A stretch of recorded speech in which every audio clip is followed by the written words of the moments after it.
ಏನು ಇವತ್ತು ಕರ್ನಾಟಕ ರಾಜ್ಯದಲ್ಲಿ ರಾಜ್ಯ ಮಟ್ಟದ ಒಂದು ಪ್ರತಿಭಟನೆ ನಡೀತಾ ಇದೆ. ಬಿಡದಿ ಟೌನ್ಶಿಪ್ನ ಸಂಬಂಧಪಟ್ಟಂಗೆ ಪ್ರತಿಭಟನೆ ನಡೀತಾ ಇದೆ. ಆ ಒಂದು ಅದೇ ರೀತಿಯಾದಂತಹ ಯೋಜನೆಯನ್ನು ಸರ್ಕಾರ ಮೈಸೂರಿನಲ್ಲಿ ಮಾಡ್ತಕ್ಕಂಥದ್ದಕ್ಕೆ ಹೊರಟಿರ್ತಕ್ಕಂಥದ್ದು ಖಂಡನೀಯವಾದ ಒಂದು ವಿಚಾರ ಅಂತೇಳಿ ಆ ಒಂದು ವಿವರವಾಗಿ ಹೇಳಿದ್ದೀನಿ. ಹೇಗೆ ಅಂತಂದರೆ, ಮೈಸೂರು ತಾಲೂಕು ಇಲುವಾಲು ಹೋಬಳಿ, ದೊಡ್ಡಮಾರ್ಗೋನಹಳ್ಳಿ, ನಾಗವಾಲ, ಕಮರಹಳ್ಳಿ, ಬೊಮ್ಮೇನಹಳ್ಳಿ, ಸೀಗಳ್ಳಿ ಈ 5 ಗ್ರಾಮಗಳಿಂದ ಸುಮಾರು 90 ಸರ್ವೆ ನಂಬರ್ಗಳನ್ನು ಗುರುತು ಮಾಡಿ ಆ 90 ಸರ್ವೆ ನಂಬರ್ಗಳಿಂದ ಸುಮಾರು 2160 ಎಕರೆ ಜಮೀನುಗಳನ್ನು ವಶಪಡಿಸ್ಕೊಂಡು ಆ ಮೂಲಕ ಮೈಸೂರು ಟೌನ್ಶಿಪ್ ಮಾಡೋಕ್ಕೆ ಹೊರಟಿರ್ತಕ್ಕಂಥ ಸರ್ಕಾರದ ನಡೆ ನಿಜಕ್ಕೂ ಸಹ ಖಂಡನೀಯ. ಯಾಕೆಂದರೆ ಅವರು 1 ಎಕರೆ ಜಮೀನಿಗೆ 9 ಸೈಟ್ಗಳನ್ನು ಕೊಡ್ತೀವಿ, 5 ಲಕ್ಷ ಹಣವನ್ನು ಕೊಡ್ತೀವಿ, ಮತ್ತು ನಮಗೆ ನೀವು ಜಮೀನುಗಳನ್ನು ಕೊಡಿ ಅಂತೇಳಿ ಏನು ಪ್ರಸ್ತಾವನೆಗಳನ್ನು ಸಲ್ಲಿಸಕ್ಕಂಥ ಕೆಲಸವನ್ನು ಮಾಡಿದ್ದಾರೆ. ನಿಜಕ್ಕೂ ಸಹ ಇದು ರೈತ ವಿರೋಧಿ ಅನ್ನೋ ಧೋರಣೆ ಇದು ಪ್ರಸ್ತಾವನೆ. ಹಾಗಾಗಿ ಸರ್ಕಾರ ಕೂಡಲೇ ಈ ಒಂದು ಪ್ರಸ್ತಾವನೆಯನ್ನು ಕೈಬಿಟ್ಟು ರೈತಗಳಿಗೆ ಬೇಕಾದಂತಹ ಅವರಿಗೆ ಒಂದು ನೀರಿನ ವ್ಯವಸ್ಥೆ, ಕರೆಂಟಿನ ವ್ಯವಸ್ಥೆ, ರಸ್ತೆಯ ಸಂಪರ್ಕ ಈ ಥರ ಅವರ ವ್ಯವಸಾಯಕ್ಕೆ ಬೇಕಾದಂತಹ ಒಂದು ಸೌಲಭ್ಯಗಳನ್ನು ಕೊಡ್ತಕ್ಕಂಥ ಕೆಲಸವನ್ನು ಮಾಡಲಿ. ಸರ್ಕಾರ ಈ ಮೂಲಕ ಆ ಯೋಜನೆಯನ್ನು ಕೈ ಬಿಡ್ತಕ್ಕಂಥ ಕೆಲಸವನ್ನು ಮಾಡಬೇಕು.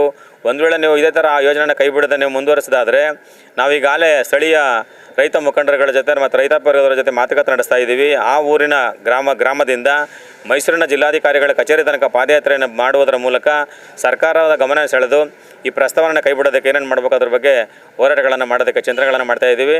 ಮುಂದಿನ ದಿನಗಳಲ್ಲಿ ಮಾಡ್ತೀವಿ ಅಂತೇಳಿ ಸರ್ಕಾರಕ್ಕೆ ಆಗ್ರಹವನ್ನು ಮಾಡ್ತೀವಿ. ಕಾನೂನು ಪ್ರಕಾರವಾಗಿ ಯಾವುದೇ ರೈತರಿಂದ ಭೂಮಿಗಳನ್ನು ಬಲವಂತವಾಗಿ ಒಕ್ಕಲೆಬ್ಬಿಸ್ತಕ್ಕಂಥದ್ದು, ಕಿತ್ಕೊಳ್ತಕ್ಕಂಥದ್ದು ಕಾನೂನಿನ ಪ್ರಕಾರವಾಗಿ ವಿರುದ್ಧವಾದಂತಹ ಒಂದು ಸರ್ಕಾರದ ನಡೆ. ಹಾಗಾಗಿ ಯಾರೂ ಸಹ ನಮ್ಮ ಭೂಮಿ ನಮ್ಮ ಹಕ್ಕು ಅಂತೇಳಿ ನಾವು ಕರಿತೀವಿ. ಆ ರೀತಿಯಲ್ಲಿ ಸರ್ಕಾರ ಅವರಿಗೆ ಸಹಕಾರವನ್ನು ಕೊಡಬೇಕಾದಂಥ ಕೆಲಸವನ್ನು ಮಾಡಬೇಕಾಗುತ್ತೆ ಬಿಟ್ಟರೆ ಬಲವಂತವಾಗಿ ಒಕ್ಕಲೆಬ್ಬಿಸ್ತಕ್ಕಂಥದ್ದು ಒಳ್ಳೆಯ ಬೆಳವಣಿಗೆ ಅಲ್ಲ. ಆಮೇಲೆ ಇದುವರೆಗೂ ನಾವು ನೋಡಿರ್ತಕ್ಕಂಥ ಸರ್ಕಾರಗಳು ಯಾವುದು ಬಲವಂತವಾಗಿ ಒಕ್ಕಲೆಬ್ಬಿಸ್ತಕ್ಕಂಥ ಸರ್ಕಾರಗಳು ಬಂದಿದ್ದಾವೆ, ಆ ಸರ್ಕಾರಗಳನ್ನು ಮತ್ತೆ ಬರೋ ಚುನಾವಣೆಗಳಲ್ಲಿ ಜನಗಳು ಕಿತ್ತೆಸಿರ್ತಕ್ಕಂಥದ್ದನ್ನು ನೋಡಿದ್ದೇವೆ. ಹಾಗಾಗಿ ಅವ್ರಿಗೆ ಯಾವುದೇ ರೀತಿಯಲ್ಲಿ ಅವರಿಗೆ ಲೈಫ್ ಇರೋಲ್ಲ, ಅಂದರೆ ಸರ್ಕಾರಕ್ಕೆ ಲೈಫ್ ಇರೋಲ್ಲ ಅಂತೇಳಿ. ಹಾಗಾಗಿ ಏನು ನಮ್ಮ ಈಗ ಹಿಂದುಳಿದ ವರ್ಗ ಇರ್ಬೋದು, SC ST ಇರ್ಬೋದು, PTCL ಆ್ಯಕ್ಟ್ ಒಳಗಡೆ ಬರ್ತಕ್ಕಂಥ ಜಮೀನುಗಳಿರ್ಬೋದು, ಯಾವುದೇ ಜಮೀನು ಇರ್ಬೋದು, ಸರ್ಕಾರ ಬಲವಂತವಾಗಿ ಕಿತ್ಕೊಳ್ತಕ್ಕಂಥ ಕೆಲಸವನ್ನು ಮಾಡಬಾರ್ದು. ಅವರಿಗೆ ಒಂದು ವೇಳೆ ನೀವು ಅಭಿವೃದ್ಧಿ ಮಾಡಬೇಕಾ, ಅವ್ರಿಗೆ ಸಾಗುವಳಿ ಮಂಜೂರು ಮಾಡಿ, ಅವರಿಗೆ ದುರಸ್ತಿ ಕೆಲಸವನ್ನು ಮಾಡಿಕೊಡಿ, ಅವ್ರ ಜಮೀನುಗಳಿಗೆ ಸಾಲ ಸೌಲಭ್ಯನ ಕೊಡ್ತಕ್ಕಂಥದ್ದನ್ನು ಮಾಡಿ, ರಸ್ತೆ ಸಂಪರ್ಕಗಳನ್ನು ಕೊಡಿ, ಆಗ ಅವ್ರ ಅಭಿವೃದ್ಧಿ ಆಗ್ತಕ್ಕಂಥದ್ದು ಆಗುತ್ತೆ. ನೀವು ಜಮೀನು ಕಿತ್ಕೊಂಡು ಅವ್ರನ್ನ ನಿವೇಶನಗಳನ್ನು ಕೊಟ್ಟರೆ ಆ ನಿವೇಶನಗಳನ್ನು ಮಾರ್ಕೊಂಡು ಜನಗಳು ಎಲ್ಲಿ ಅದರಿಂದ ಜೀವನ ಮಾಡೋಕ್ಕಾಗುತ್ತೆ?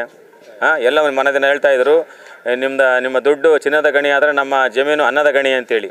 ಹಾಗಾಗಿ ಎಲ್ಲೋ ಒಂದು ಕಡೆಯಿಂದ ರೈತರನ್ನು ಒಕ್ಕಲೆಬ್ಬಿಸ್ತಕ್ಕಂಥ ಕೆಲಸ ಸರ್ಕಾರದ ನಡೆ ಏನಿದೆ ನಿಜಕ್ಕೂ ಸಹ ಖಂಡನೀಯ. ಖಂಡಿತವಾಗ್ಲೂ ಸರ್, ಹಿಂದೆ ಸರ್ ನೋಡಿ, ಸರ್ಕಾರದಿಂದ ಕರ್ನಾಟಕ ಲ್ಯಾಂಡ್ ರೆವಿನ್ಯೂ ಆ್ಯಕ್ಟ್ ಪ್ರಕಾರವಾಗಿ ಸರ್ಕಾರದಿಂದ ಸಾಗುವಳಿ ಮಂಜೂರು ಮಾಡ್ತಕ್ಕಂಥ ಕೆಲಸವನ್ನು ಮಾಡ್ತಾಯಿದ್ರು. ಯಾತಕ್ಕೆ ಮಾಡ್ತಾಯಿದ್ರು ಅಂತಂದರೆ, SC ST ಇರ್ಬೋದು, ಹಿಂದುಳಿದ ವರ್ಗ ಇರ್ಬೋದು, ಎಲ್ರಿಗೂ ಕೊಡ್ತಕ್ಕಂಥ ಕೆಲಸವನ್ನು ಹೇಗೆ ಮಾಡ್ತಿರೋ ಅಂತಂದರೆ, ಇವರು ಪಾಪ ಜಮೀನುಗಳನ್ನು ಕಳ್ಕೊಂಡಿದ್ದಾರೆ, ಜಮೀನುಗಳಿಲ್ಲ ಪಾಪ, ಭೂ ಮಾಲೀಕರುಗಳಾಗಿ ಉಳಿದಿಲ್ಲ ಅವ್ರಿಗೆ ಜಮೀನುಗಳನ್ನು ಕೊಟ್ಟರೆ ಇವರು ಪುತ್ರ ವಂಶ ಪಾರಂಪರ್ಯವಾಗಿ ಅಭಿವೃದ್ಧಿ ಆಗ್ತಕ್ಕಂಥದ್ದು ಆಗ್ತಾರೆ. ಹಾಗಾಗಿ ಜಮೀನುಗಳನ್ನು ಕೊಡಬೇಕು ಅಂತ ಸರ್ಕಾರ ಮಂಜೂರು ಮಾಡ್ತಕ್ಕಂಥ ಒಂದು ನಿಯಮ.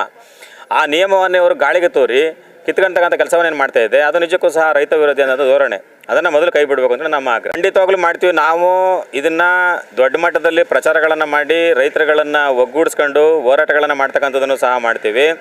ಒಂದು ವೇಳೆ ಸರ್ಕಾರ ಕೈ ಬಿಡದೇ ಇದ್ದ ಪಕ್ಷದಲ್ಲಿ ನಾವು ಖಂಡಿತವಾಗ್ಲೂ ಸಹ ಮುಂದಿನ ದಿನಗಳಲ್ಲಿ ಮಾನ್ಯ ಉಚ್ಚ ನ್ಯಾಯಾಲಯದಲ್ಲಿ ರಿಟ್ ಪಿಟಿಷನ್ ಆಗ್ತಕ್ಕಂಥ ಕೆಲಸವನ್ನು ಸಹ ಮಾಡ್ತೀವಿ.